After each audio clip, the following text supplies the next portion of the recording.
आप प्लीज़ अंबानी अडानी का चौकीदारी छोड़ो और किसानों के संग बैठ के विचार विमर्श करो। आप तो पूरा भारतवर्ष का सत्यानाश ही कर दिया। 2024 मई भाजपा गई।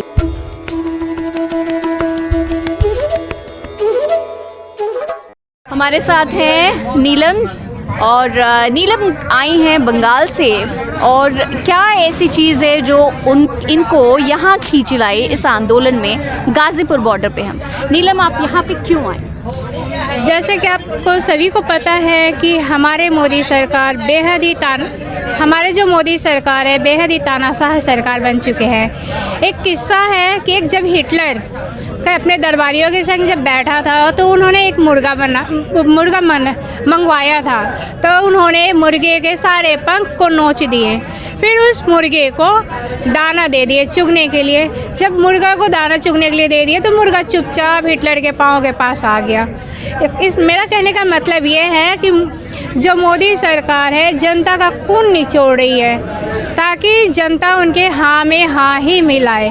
मैं माननीय प्रधानमंत्री श्री मोदी सरकार जी से विनती करती हूँ, रिक्वेस्ट करती हूँ कि आप प्लीज़ अपने बिल से निकल कर आए, अंबानी अडानी का चौकीदारी छोड़े, और जो किसान जो आपकी वजह से जो फुटपाथ पर बैठ गया है उन्हें अब उनके पास आइए। आप कितने दिनों से हैं यहाँ पे? मैं यहाँ पे 22 तारीख से आई हूँ। अच्छा, 22 तारीख क्योंकि हम लोग 23 तारीख को अनशन पे बैठना था हमें, इसीलिए हम लोग आए। तो 24 घंटे का अनशन था निर्जला।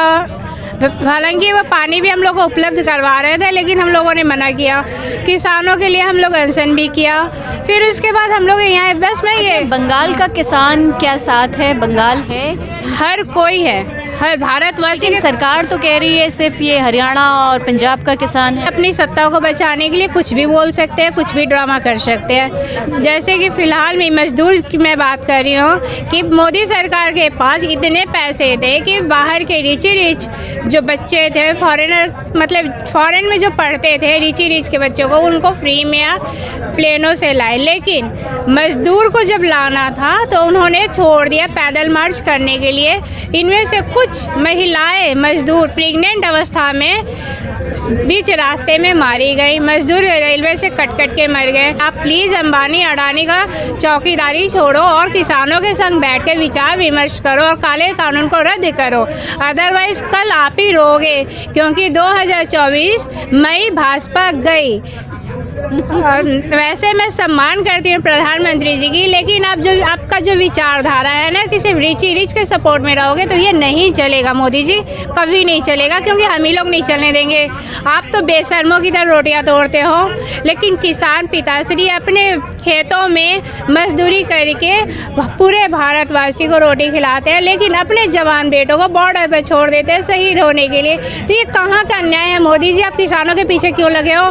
कभी महिलाओं के पीछे लगते हो तो कभी मजदूरों के पीछे लगते हो, अब किसानों के पीछे लोगे। अब तो बाबा रामदेव की बात करने लग गई। महिलाओं के ड्रेस तो वो पहन के भागे थे। हाँ, वैसे हो, उनका तो कोई ठिकाना नहीं है, बस उनकी तो बात ही नहीं करनी मेरे को। और तो मैं बोलती हूँ कि जो आजकल के जो पढ़ने वाले बच्चे अब तो वो भी सुसाइड करने पे तुले हो जाएंगे, क्योंकि जो सरकारी स्कूल आप बंद करवा रहे हो, आप तो पूरा भारतवर्ष का सत्यानाश ही कर दिया हो। ये एजुकेशन सिस्टम का भी सत्यानाश कर दिया। भारतवर्ष का हर एक चीज़ आप बेच रहे हो। क्या करोगे इतना बेच का, कि करना क्या चाहते हो? फकीर आदमी है। फकीर आदमी तो है ही, तभी तो चाय बेच कर प्रधानमंत्री बने हैं, वो भी टोटरम करके या जो भी कुछ करके। लेकिन ये ऐसा नहीं चलेगा। मैं चाहती हूँ कि आप आओ, किसानों के साथ बैठो। आपको याद होना चाहिए इतिहास में भी सिखों का। हाँ, सिखों का 1907। सोचिए जब वो मुगलों के साथ हम हिंदुओं को बचाए हैं, उन सिखों की वजह से आज हम हिंदू यहाँ पे बैठ के बातें कर पा रहे हैं। तो उन्हीं सिखों के बच्चे हैं ना, किसान के बच्चे, वे सेम है। तो आप आओ, नहीं इतना सत्यानाश करो, बेड़ा गर्क मत करो किसानों का। ये बड़े ही सच्चे हैं, और जो दुनिया की सबसे पवित्र चीज़ है ना वो किसानों की पसीना है, वो गंगा से भी पवित्र है। और जो दुनिया की जो सबसे पवित्र जो दुनिया का सरताज है ना, वो सिर्फ सिख ही समाज है। सिख समाज की वजह से पूरे इंटरनेशनल में ही लंगर चलाते हैं। तो मोदी सरकार, मोदी का ये जो रोटियां खाते हो ना, रोटियां का जरा सा भी एहसास हो ना, तो आप प्लीज़ दौड़ के आओ, बिल से निकल के आओ।